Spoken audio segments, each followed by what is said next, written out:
ఇంత sound system ఎంత అవుతుంది అని అడిగాడు. ఇంకేం కనపడలే, ఈ సౌండ్ సిస్టమ్ కనపడింది.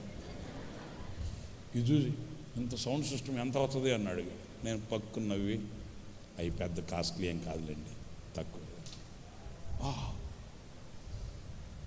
నేను ఒక మాట చెప్పనా, చూసేవాళ్ళకి ఆశ్చర్యం కలిగేటట్లు ఈ మహావృక్షానికి ఒక్క విత్తనం అండి. నేను ధారాళంగా చెప్తాను ఈ మాటని. మరి అదే విత్తనం మనం ఎందుకు కాకూడదు? దేవుడు నిన్ను అట్లా ఆశీర్వదిస్తాడు, ఆ దేవుడు దీవిస్తాడు నిన్ను ఆ రీతిగా. కీర్తి కలిగే దీవెన నీ కుటుంబాన్ని చూసిన వాళ్ళ నోటి మీద వేలేసుకునేటట్లు, వీళ్ళ జీతమేంటి, వీళ్ళు రాబడేంటి, పిల్లలు చదివే చదువులేంటి, ఎక్కడి నుంచి తెస్తున్నారు, నీ కీర్తి ప్రబలేటట్లు నా దేవుడు దీవిస్తాడు నేను.